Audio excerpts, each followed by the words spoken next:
வணக்கம். Electronics training இன் தமிழ் சேனலில் இன்றைக்கி நான் பார்க்க போகிற video speaker protection circuit. Last கிளாஸில் ஸ்பீக்கர் ப்ரொடெக்ஷன் சர்க்யூட் தேவையா அப்படிங்கிற பற்றி வீடியோ போட்டிருக்கேன். அதனால் நியூ கமர்ஸ் யாராவது இந்த வீடியோ பார்க்குறவங்க அந்த வீடியோ பார்த்துட்டு வாங்க, ரொம்ப யூஸ்ஃபுல்லாக இருக்கும். ஓகேங்களா? ஒரு ஆம்பிளிஃபயர் அப்படின்னா அந்த அவுட்புட்டில் கண்டிப்பாக நம்ம ஸ்பீக்கரை ஆட் பண்ண போகிறோம். நவடேஸ் முதல்ல மாதிரி இல்லை, இப்போல்லாம் நிறைய டைப் ஆஃப் ஸ்பீக்கர் வந்துருச்சு. மக்களும் இந்த குவாலிட்டி ஆஃப் ஆடியோவை விரும்புகிறாங்க. ஒரு காலத்தில் ஒரு ஸ்டீரியோ மட்டும்தான் இருந்துச்சு. ஆனால் இப்போ என்னாச்சு, உங்களுக்கு 2.1, 5.1, 7.1, 9.1 இப்படியெல்லாம் சர்க்யூட் வந்துருச்சு. குறிப்பாக அதில் யூஸ் பண்ணக்கூடிய ஸ்பீக்கர், ஊஃபர் எல்லாமே காஸ்ட்லி. நல்ல குவாலிட்டி வேணும் அப்படிங்கும்போது சில நேரங்களில் நம்ம என்ன பண்ணுறோம், இந்த மாதிரி நல்ல ஒரு ஹையர் எண்ட் மாடல் வாங்குகிறோம். ஒரு பயனியர், என்வுட், சோனி இந்த மாதிரி கம்பெனி இதெல்லாம் பர்ச்சேஸ் பண்ணுறது ரொம்ப காஸ்ட்லி. ஓகேவா? அந்த ஸ்பீக்கரை ப்ரொடெக்ட் பண்ணணும். ஏன்னா கண்டிப்பாக ஃபெயிலியர் ஆகிறதுக்கு வாய்ப்பு இருக்குது. அதை அவாய்ட் பண்ணுறதுக்கு என்ன பண்ணுறோம், ஒரு ஸ்பீக்கருடைய ப்ரொடெக்ஷன் சர்க்யூட் தேவை. அதுக்காக தான் உங்களுக்கு லாஸ்ட் கிளாஸில் எக்ஸ்பிளைன் பண்ணியிருக்கேன். இப்போ நம்ம சர்க்யூட்டில் பார்க்கலாம். ஒரு ஸ்டீரியோ ஆம்பிளிஃபயர், இதுதான் பவர் ஆம்பிளிஃபயர். இந்த ஆம்பிளிஃபயர்லேருந்து சிக்னல் நேராக இந்த ஸ்பீக்கருக்கு வரணும். இது ஒரு ரிலே காயில் கொடுத்துருக்கு. நாம் டபுள் போல் டபுள் த்ரோ இருக்கக்கூடிய ஒரு சிங்கிள் ரிலேவை யூஸ் பண்ணுறனால யூஸ் பண்ணலாம். இந்த படத்தில் இருக்கிற மாதிரி 2 சிங்கிள் போல் டபுள் த்ரோ இருக்கிற மாதிரி 2 ரிலே வேணாலும் யூஸ் பண்ணிக்கலாம். ஓகேவா? ரிலே பற்றி நிறைய வீடியோஸ் அப்லோட் பண்ணியிருக்கேன், நீங்கள் பார்த்துக்கலாம், தெரிஞ்சுக்கலாம். சரி, இந்த சர்க்யூட்டில் பார்த்தீங்கன்னா இந்த சர்க்யூட் எடுத்துட்டிங்கன்னா இந்த சர்க்யூட் ஒர்க் பண்ணணும் அப்படின்னா இந்த இடத்துல டிசி வோல்ட்டு கொடுக்கணும். 12 volt or 9 volt DC volt கொடுக்கணும். இந்த இடத்துல ஏசி வோல்ட்டு கொடுக்கனாலும் கொடுக்கலாம். ஏன்னா இது டிசியாக மாதிரி ஃபில்டர் ஆகி இந்த சர்க்யூட்டுக்கு போயிடும். இந்த இடத்துல பார்த்தீங்கன்னா உங்களுக்கு என்ன கொடுத்துருக்கு, இந்த இடத்துல ஒரு ரெசிஸ்டர் ப்ளஸ் ஒரு எல்இடி கொடுத்துருக்கு. இந்த 2 டிரான்சிஸ்டரும் டார்லிங்டன் பேர் சைமல்டேனியஸாக ஃபாஸ்ட்டாக கண்டக்ட் ஆகக்கூடிய ரிலே டிரைவராக இந்த 2 டிரான்சிஸ்டர் யூஸ் பண்ணியிருக்கோம். BC547. ஓகேவா? இப்போது இந்த டிரான்சிஸ்டருடைய பேஸுக்கு ஒரு சஃபிஷியன்ட் வோல்டேஜ் கிடைச்சா இது ஆன் ஆகிரும். இது ஆன் ஆச்சுன்னா ரிலே காயிலுக்கு நெகட்டிவ் பாயிண்ட்டு கிடைக்கும். ரிலேவுக்கு ஆன் பண்ணோடனே ப்ளஸ் கிடச்சிருச்சு, மைனஸ் இந்த டிரான்சிஸ்டர் வழியாக இந்த 2 டிரான்சிஸ்டர் வழியாக நெகட்டிவ் கிடச்சுன்னா இந்த ரிலே உடனே வேலை செய்யும். இந்த ரிலே வேலை செஞ்சோடனே இந்த 2ல் இருக்கிற போல் வே மாறும். லாஸ்ட் கிளாஸில் எல்லாமே சொல்லியிருக்கோம். இப்போது என்ன பண்ணியிருக்கோம் அப்படின்னு கேட்டால், இப்போ நார்மலாக ஒர்க் பண்ணது அப்படின்னா இந்த பவர் ஆம்பிளிஃபயர் இது தனி. இந்த பவர் ஆம்பிளிஃபயர்லேருந்து ஒரு டிசி வோல்ட் இதை கொடுத்து இந்த சர்க்யூட்டை நம்ம ஆப்ரேட் பண்ணலாம். பொதுவாக நம்ம இல்லை இந்த சர்க்யூட்லேருந்து எடுக்க வேண்டாம் அப்படின்னா நம்ம தனியாக ஒரு பவர் சப்ளை வச்சுக்கலாம். பவர் சப்ளை பற்றி உங்களுக்கு தெரியும் பாருங்களேன். இதுதான் பவர் சப்ளை. இது பிரைமரி, செகண்டரி 12012. ஒருவேளை டிரான்ஸ்ஃபார்மரில் ஹெச்டி வைண்டிங் ஒன்று இருக்கும், எல்டி வைண்டிங் ஒன்று இருக்கும். அந்த எல்டி வைண்டிங்கில் 12012 2 டயோடு, ஒரு ஃபில்டர் கெப்பாசிட்டர். இந்த இடத்துல வோல்ட் வந்துடும். நான் ஏற்கனவே சொல்லியிருக்கேன், 9 வோல்ட்டாக இருக்கலாம், 12 வோல்ட்டாக இருக்கலாம், எப்படி இருந்தாலும் இந்த வோல்ட்டை கொடுத்துக்கலாம். ஓகே, இதை பற்றி உங்களுக்கு ஆல்ரெடி தெரியும். இது ஒரு பவர் சப்ளை. இல்லை அந்த பவர் ஆம்பிளிஃபயர் போர்ட்லேயே இருந்து ஒரு 12 வோல்ட் டேப்பிங் இருந்தால் நாம் அதை யூஸ் பண்ணி நாம் இந்த இடத்துல கொடுத்துக்கலாம். ஓகேவா? இல்லைன்னா நாம் மேக் பண்ணிக்கலாம். ஒரு வேளை 24 வோல்ட் இருக்குது, 38 வோல்ட் இருக்குது, 40 வோல்ட் இருக்குது, அப்படியும் சர்க்யூட் இருக்கு இல்லையா பாரு, அதில் ரிலே யூஸ் பண்ணால் என்ன பண்ணலாம். ஏன்னா ரிலேயில் ஸ்பீக்கர் ப்ரொடெக்ஷன் சர்க்யூட் அப்படியெல்லாம் இருக்குது. 12 வோல்ட்லேருந்து அப் டு 40 வோல்ட் வரைக்கும் ஒர்க் பண்ணக்கூடிய போர்டு இருக்குது, ப்ளஸ் உங்களுக்கு சர்க்யூட் இருக்குது. அந்த மாதிரி இடத்துல என்ன பண்ணலாம் அப்படின்னு கேட்டால் இந்த மாதிரி ஒரு சர்க்யூட்டை யூஸ் பண்ணிக்கலாம். இதில் டிப் 41 அப்படிங்கிற டிரான்சிஸ்டர் யூஸ் பண்ணியிருக்கோம். இந்த டிரான்சிஸ்டருடைய இன்புட்டுக்கு 100 வோல்ட் டிசி கொடுத்தாலும் அவுட்புட்டில் வர்ற வோல்ட்டு பேஸ் வோல்ட்டை பொறுத்து இருக்கும். இந்த பேஸ் இது ஒரு சீரியஸ் ரெகுலேட்டர். ஓகேவா?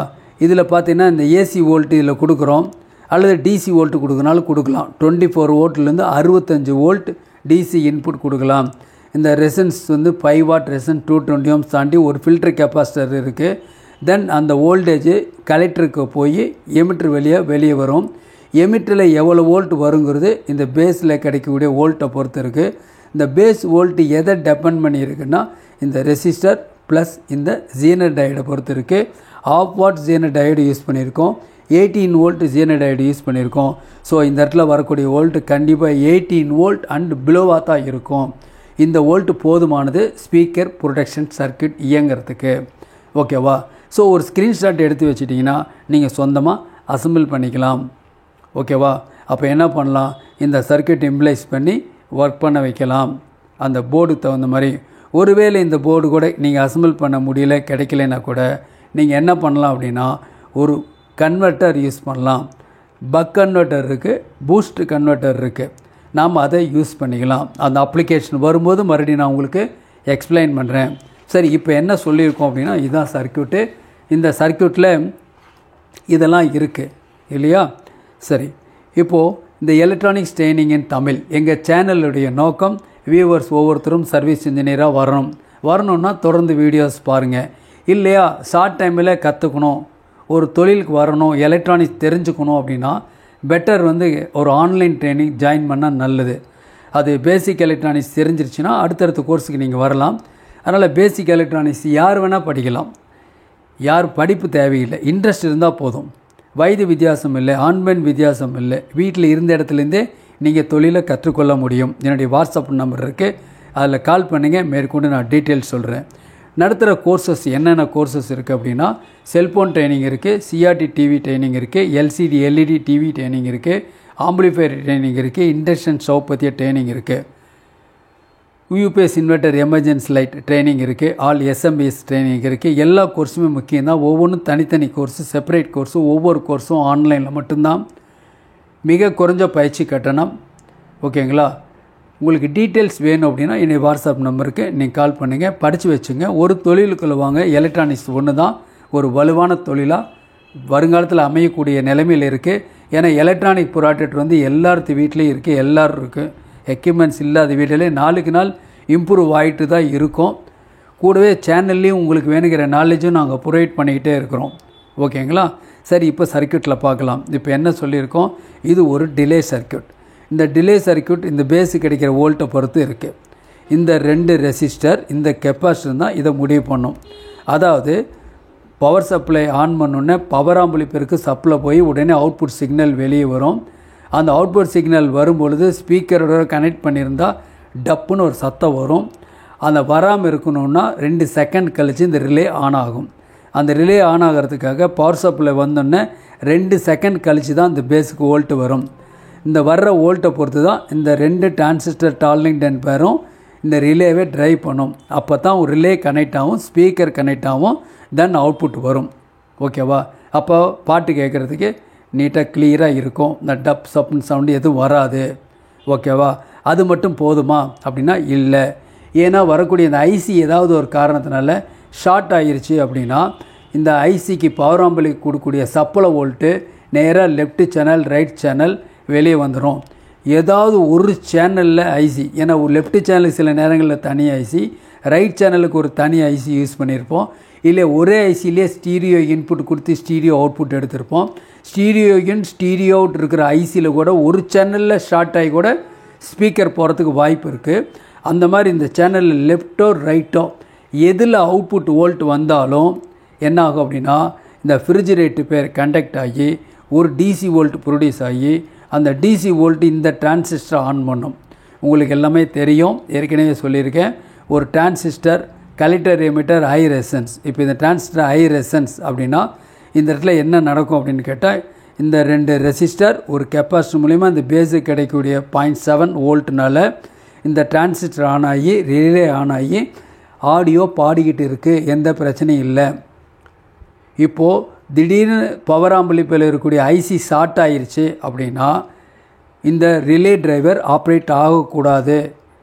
ஆகாமல் இருந்தால் மட்டும்தான் இந்த ஸ்பீக்கருக்கு ரிலே வழியாக கனெக்ஷன் கிடைக்காது.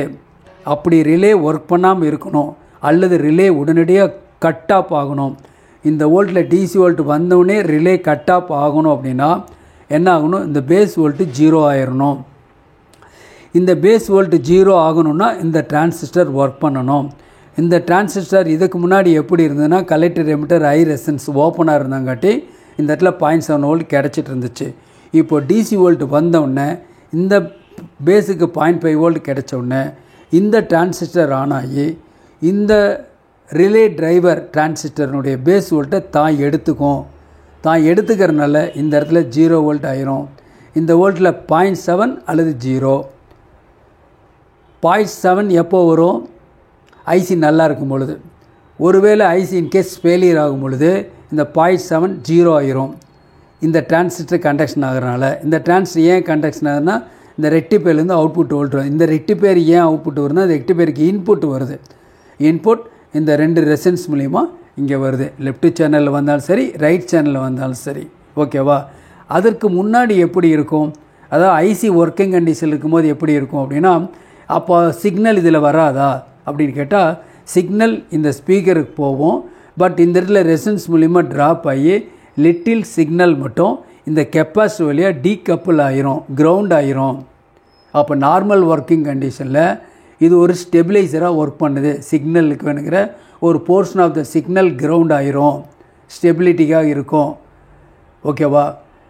அப்போது டிசி வோல்ட் வந்தால் மட்டும் இதில் வோல்ட் எக்ஸஸ் வோல்ட் வரும். அந்த டிசி வோல்ட் இந்த கெப்பாசிட்டர் கிரவுண்ட் பண்ணாது. அந்த டிசி வோல்ட்டு இந்த ரெக்டிஃபையர் மூலிமா டிசியாக மாறி இந்த பேஸ்க்கு வரும். இந்த டிரான்சிஸ்டர் ஒர்க் பண்ண வைக்கும். இந்த டிரான்சிஸ்டர் ஒர்க் பண்ணுறதுனால இந்த ரிலே டிரைவருடைய பேஸ் வோல்ட்டு 0 ஆயிரும். 0 ஆகிறதுனால ரிலே கட் ஆகிரும். கட் ஆகிறதுனால ஸ்பீக்கர் ப்ரொடெக்ட் ஆயிரும். அப்போது இனிஷியலாக ஒரு டிலே சர்க்கியூட் நார்மலாக வேலை செய்யும். ஒருவேளை ஐசி சர்க்கியூட் ஆனாலும் என்ன செய்கிறோம், உங்களுக்கு இந்த ரிலே ஒர்க் பண்ணி ஸ்பீக்கரை ப்ரொடெக்ட் பண்ணிடும். எலக்ட்ரானிக்ஸ் ட்ரைனிங் இன் தமிழ் சேனல் தொடர்ந்து வீடியோஸ் பாருங்கள். ஆன்லைன் ட்ரைனிங்க்கு ஜாயின் பண்ணுங்கள். என்னுடைய வாட்ஸ்அப் நம்பர் கொடுத்துருக்கேன். உங்களுக்கு ஏதாவது சர்வீஸ் டூல்ஸ் வேணாலும் சரி, எல்லாமே அவைலபிளாக இருக்குது, வாங்கிக்கலாம். ஓகேங்களா? தேங்க்ஸ் ஃபார் வாட்சிங் திஸ் வீடியோ. நாளைக்கு இன்னொரு வீடியோவில் இன்னொரு கான்செப்டோடு பார்க்கலாம்.